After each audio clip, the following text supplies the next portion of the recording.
Right. So can you briefly explain the role of a cybersecurity recruiter and kind of the key responsibilities that you have in helping candidates in the field? Yeah, I think it's often as simple as people think it is for us. So my role is to work with businesses to find either to find niche talent or to help scale their teams, whether that's at a junior level or more senior level. Obviously, from the candidate perspective, we're there to offer CV advice, guidance, help where possible. I would preface this by saying that the majority of the work we do for businesses is usually at that more senior end. However, that's not to say recruiters aren't a pretty valuable asset if you're looking to get into the cybersecurity industry. What would you say are the most in demand cybersecurity roles right now, specifically looking at junior levels? Yeah, I think it's an interesting question and it's shifted over the years. If you speak to a lot of people who want to enter security, their mind immediately goes to penetration testing and the red Mhm. team side of it because, everyone's watched The Matrix, everyone wants to be a hacker. However, what we tend to find at the junior level is even with the advent of new stuff like SOAR technology, there's still quite a large demand from companies for that level one SOC analyst position. So going in there, looking after the triage, looking at events and alerts and escalating them to people who will do the investigation. One of the pieces of advice I have given more recently, especially with the job market as it currently is that don't rule out going into something like IT support or a system administration role to start with. If you think about what a sysad does, you'll be building secure systems within the business and you'll understand how to secure them, how they're vulnerable. And then if you move laterally, that is really valuable experience to have for cyber.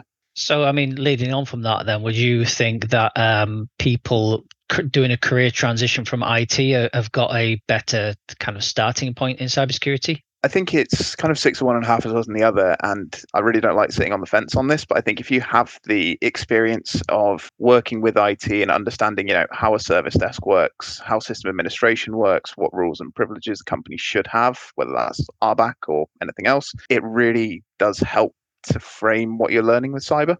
So I think I don't want to say it's more valuable than a degree or a boot camp or whatever, but I think definitely companies value that experience. And if you can do one, they can train you to do the other. So, how do you feel about a candidate being certified, and what type of certifications are typically requested at an entry level? Yeah, so for certs, it's a really interesting one. As you move through your career, you'll find that their importance diminishes. I think companies at the more senior end are much more after the experience of having done something or been through a program of work in developing, but at the entry level, certs really shine.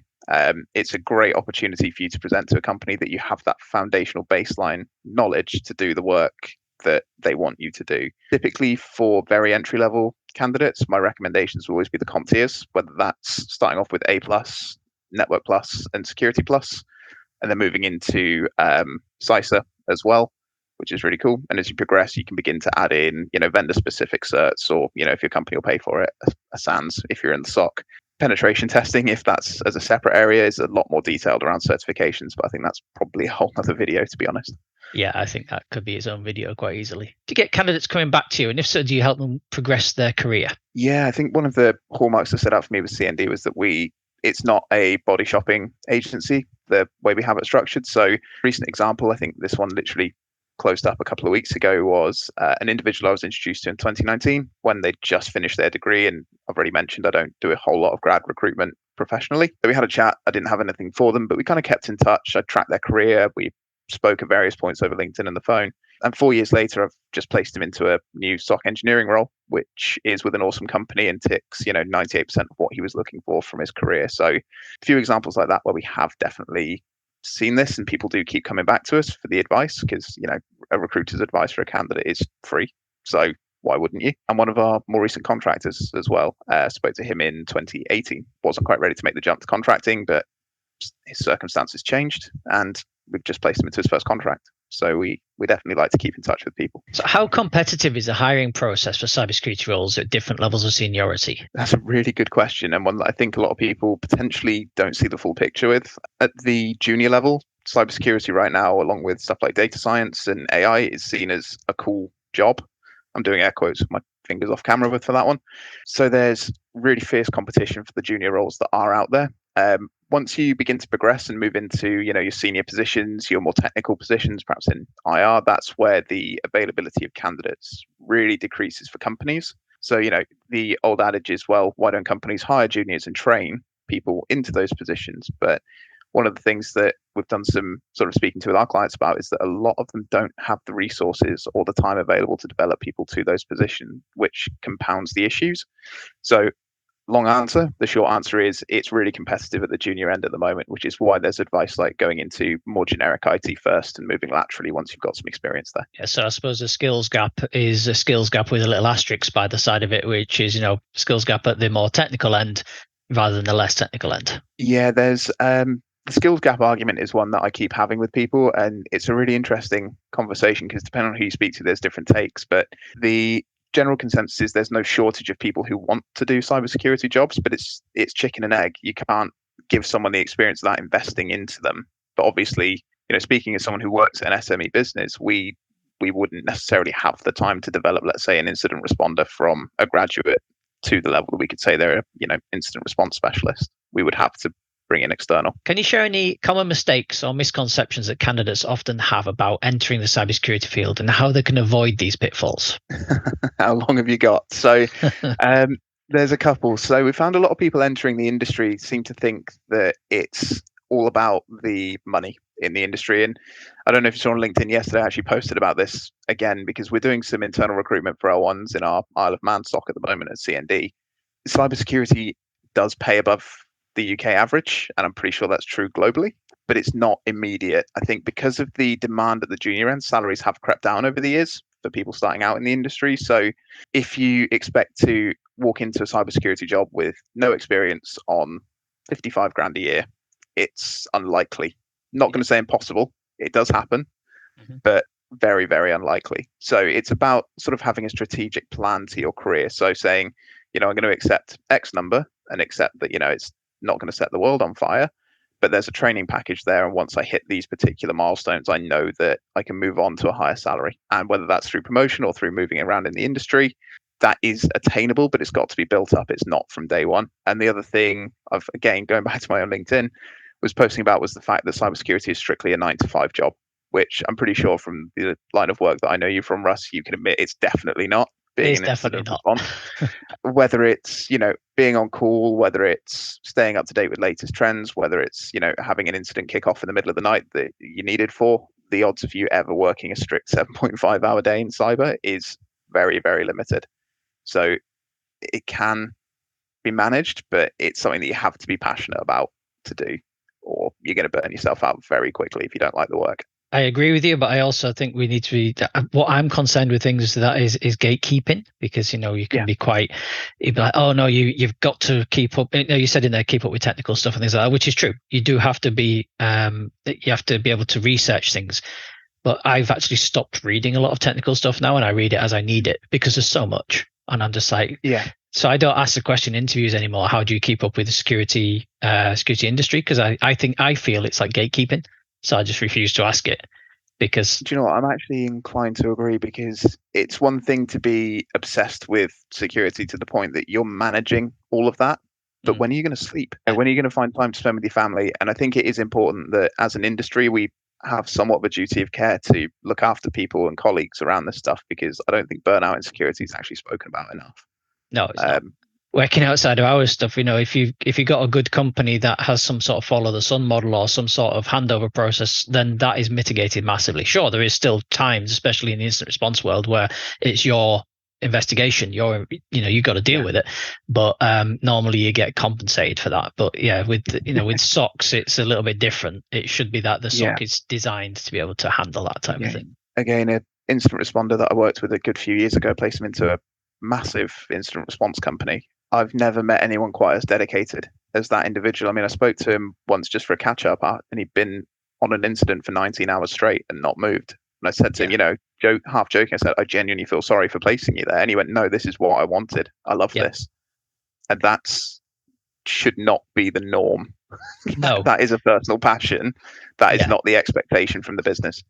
Yeah, and that last sentence is the important part, is the business's expectation of the candidate rather than the candidate's expectation of the business. The candidate should go in with an open mind and the possibility that they're going to have to spend a bit of time doing this, but the business shouldn't be expecting them to work 19-hour days on a regular basis. What type of things really stands out with a junior candidate? It's definitely a different aspect to the senior end of the market, because I think the stuff that you would expect, it probably doesn't. I think from my perspective in the work I've done with our internal team, it sounds really corny, but the passion really has been. And to loop back to the question before, it's a case of, what are you doing in the evenings? What are your particular interests? Do you have a home lab? Have you gone onto GitHub and found like the Microsoft Sentinel deployment lab and deployed that, thrown some data at it and seen what happens? But also, I think crucially, and this is a proper pet peeve of mine at the moment in people developing it, is the commerciality and the soft skills that needs to sit around cybersecurity. I think the time of hiring purely technical individuals who sit in a room and code or look at logs and don't speak to anyone, I think that's pretty much gone in the industry. I'm sure those jobs will still exist, but largely I don't see them. So the ability to take complex technical information that you've perhaps learned on a degree or a course and explain it to someone like me who, is somewhat technical, but not as technical as someone going into the space would be in a clear way, that really stands out in the ability to come across as a professional in that sense. So what would you say to people watching this who perhaps consider themselves to be less technical? They don't have a home lab, they maybe don't want to build a home lab, they've got no interest in it. Does that mean they're excluded from roles in cyber, or is it still something that they could really push for? Not at all. I think there's enough platforms. I mean, personally speaking, I don't have a home lab. There's no way my other half would let me set up a server rack in the living room. But what you can use is online platforms like TryHackMe, Hack the Box, Let's Defend. A lot of them have free tiers available and write-ups available online for various bits. So you can still Google around and search rather than having the infrastructure set up yourself. These places will do it for you. Has the demographic of candidates changed over the years? Absolutely. And I actually think it's a good thing. So historically, it was very much a case if you do a computer science or cybersecurity degree at university, work in a SOC somewhere and kind of specialize from there. I think more recently, with a lot of boot camps, initiatives, the availability of online training for people, you're seeing a lot of career changes come in at a slightly later stage than you would a traditional graduate. And I think that's actually really good. I think that brings new ideas to an industry that it desperately needs them. It's new ways to tackle new problems, and defend new things. So for me, it's a real benefit. I think there's still value in both approaches. But ultimately, it definitely has changed in terms of a demographic. There's people coming in as a second career now, which is awesome. They bring with them a different set of skills. How many steps does an average company take in terms of recruitment? So basically, how many interviews, and what would you consider to be overkill? You can leave me laughing in for the final cut of this one. So there are some absolute horror stories in the industry, of big tech companies interviewing for 9 stages with a 5-hour panel and all this stuff. It's just a technical grilling. And frankly, that is unnecessary. For us, my general recommendation for businesses that ask the question, which some do, is to say 3 stages. So you do one screening call with HR to just go through the basic details about location, salary expectations, what they want to do, etc. A technical interview with members of the team. So just going through some light touch technical questions and understanding a bit about the cultural fit there. And third, with senior managers or line managers of the individual to just go through, this is who we are, this is what you're doing, get a final sort of assessment in there. Any more than that, I feel, is overkill, especially in the junior end of the market. You don't need to be going through 6 or 7 interviews if you're stepping into the marketplace for the first time. Is there anything on someone's LinkedIn profile that you would consider a red flag? There's a few. Obviously, there's the classic one of people on a night out, which I don't actually consider much of this a red flag. I think it's just something that I've always just makes me raise an eyebrow, perhaps, because LinkedIn is obviously professional networking. So, your traditional sort of head and quarter of the shoulders rather than out on the town. But at the same time, there's, drinking in a bar as a profile picture. There's a few things around how you conduct yourself in comment sections. I think we've definitely seen a few times where people have had some choice opinions and, it has kind of made us think a couple of times about that person, because if you're posting that on a professional networking site and it's directly inflammatory, people will see it. So you do have to be mindful of your conduct in those comment sections. How important would you say the social network element is in the cybersecurity field? So we're talking, maybe going to conferences, things like that, and then the social networking like that. I think there's definitely real plus points to building your professional network in those ways. So it comes down to the fact that even as recruiters, we don't advertise all the jobs we get, whether that's through sensitivities of the clients, whether that's through sensitivities of the work. Often some clients say, look, we're in a startup stage, please don't advertise this job. We're like, okay, we have to respect that. So what we do is we turn to the people we know.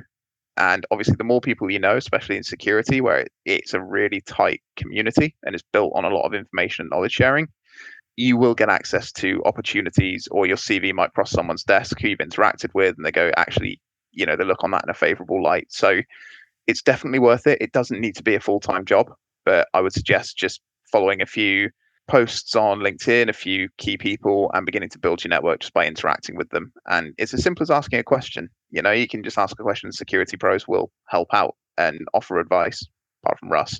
But I know that for me, that's been really useful to be able to ask people questions, and security folks are great. There's no such thing as a stupid question. Oh, how about things like conferences and going to face meetups and trying to get to know people? Do you say that's Definite equally value. important? Definite value. Yeah. Yeah. I mean, again, some of them are cost prohibitive, but some of the free ones in London and the Southwest, or B-sides, is a really big one to shout about. Really big fan of going to those, and always happy to speak to people at those events. So how can a candidate stay up to date on the latest trends, threats, and technologies within cybersecurity? Going back to the question earlier, it's a community that's really built on knowledge sharing. So social media, like traditionally I would have said Twitter. I know we've spoken about that before, being like where you used to go for loads of updates, and I think it still serves that purpose, even in its current iteration as X. Increasingly over the years, I've seen much more traffic going over to Reddit and sort of specialized Reddit channels there, which is cool.